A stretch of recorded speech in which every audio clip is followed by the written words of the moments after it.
Joining me now, President Trump's Chief of Staff, Reince Priebus. Reince, welcome back to Fox News Sunday. I'm happy to be here, Chris. Great. Let's start with the breaking news that in June of 2016, there was a previously undisclosed meeting, and let's put up all the players on the screen. Donald Trump Jr., this was during the campaign, Jared Kushner, the president's son-in-law and a senior advisor, and then campaign chairman Paul Manafort met at Trump Tower with a Russian lawyer with ties to the Kremlin, Natalia Veselnitskaya.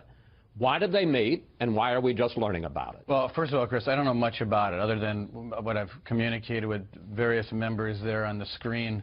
It was a very short meeting.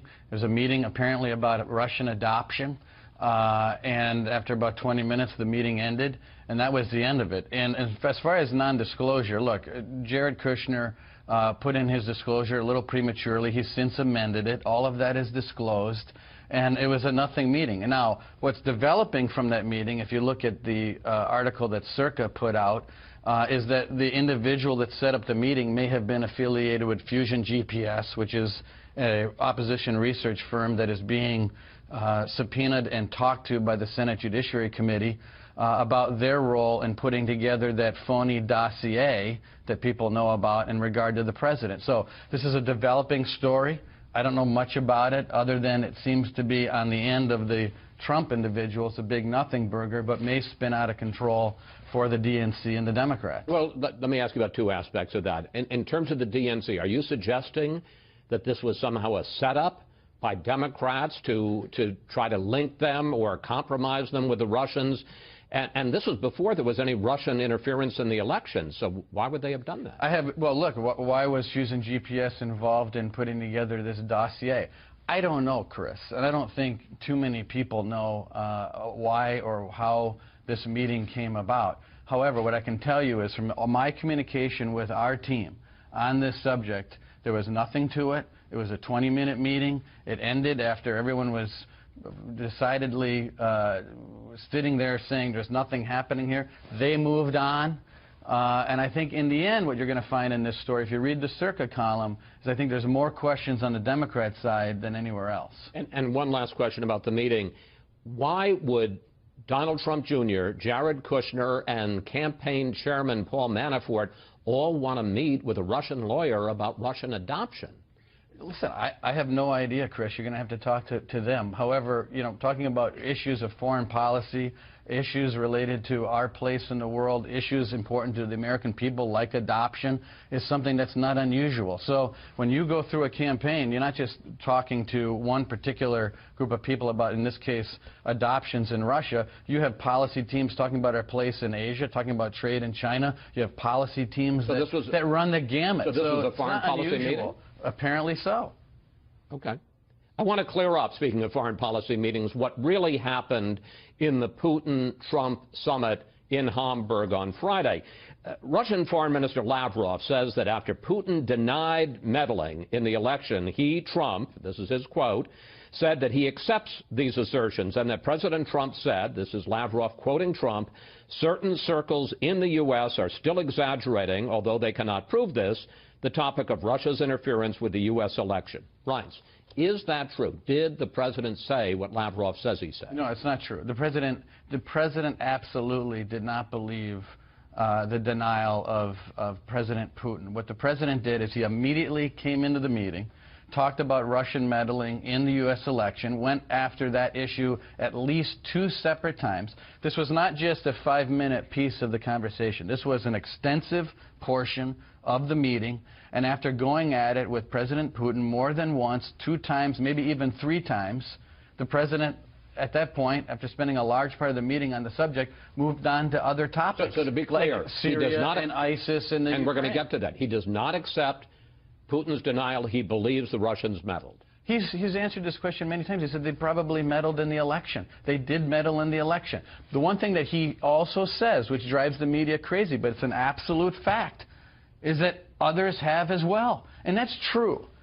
China has, North Korea has, and they have consistently over many, many years. So, yes, he believes that Russia probably committed all of these acts that we've been told of, but he also believes that other countries also participate. Let's move to the next subject, which is what is the response? What are the consequences for doing that? And I want to put up a tweet that your president, your boss, has been very busy on Twitter today. I want to put up this tweet. Now it is time to move forward in working constructively with Russia.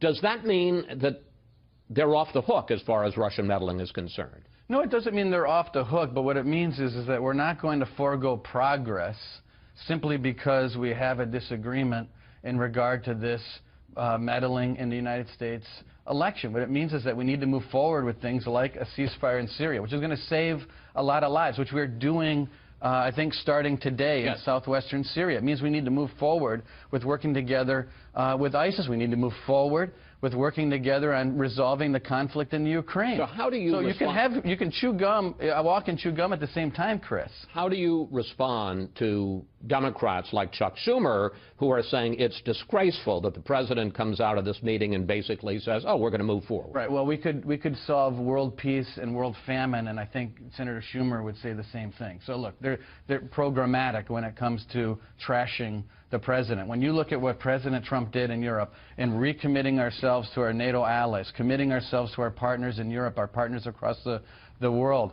committing ourselves to the values of the West, delivering a speech in Poland, which many people said are the best speeches since Ronald Reagan. You look at what he did in Hamburg. I mean, other than our small disagreements on trade and the Paris Agreement, we have unification with our allies. All right. Well, I want to get to that with you, but let's talk about one more aspect of the Trump-Putin meeting, and that is progress on Syria. They did discuss it. Here is how Secretary of State Tillerson described it afterwards. I would tell you that, by and large, our objectives are exactly the same. Maybe they've got the right approach and we've got the wrong approach. I want to ask you about that.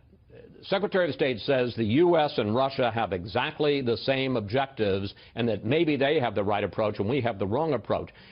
Russia, Putin, are backing Assad, who has slaughtered hundreds of thousands of civilians, and they may have the right approach? Well, look, I think what he may have been referring to is the fact that Barack Obama put a red line in the sand and didn't actually follow through with the threat that he made in Syria, and we find ourselves behind the 8 ball in Syria because nothing happened for many, many years, and now we're from the outside looking in. That all being said, we need to move forward and actually maybe work with Russia on bringing peace to Syria, and I think that's what you're seeing the beginning stages of happening. But they want Assad. They want somebody who, the butcher of Baghdad, who is slaughtering hundreds of thousands of people. No, maybe not long term. I think it's yet to be seen what is going to be of Assad. I mean, certainly he's a butcher and he's a bad person. And you've seen President Trump act decisively when it comes to Syria. It didn't take him long to pull the trigger in regard to a response to the chemical attack. That's a decisive leader, and that's who the G20 leaders saw in Hamburg, as someone who's decisive, someone who's not afraid, someone who doesn't kowtow, and stands up for himself when it comes to issues of disagreement, like trade and the Paris Agreement. Let's talk about exactly that subject, because generally at these G20 summits, the meetings of the world's leading economies, East and West, the U.S. sets the tone. But there were a lot of times, and you've just referred to it a couple of times, sharp disagreement over climate change, just completely disagree. And they kind of papered over the disagreement on trade, which still is there. Does the president have any trouble when he's 1 against 19?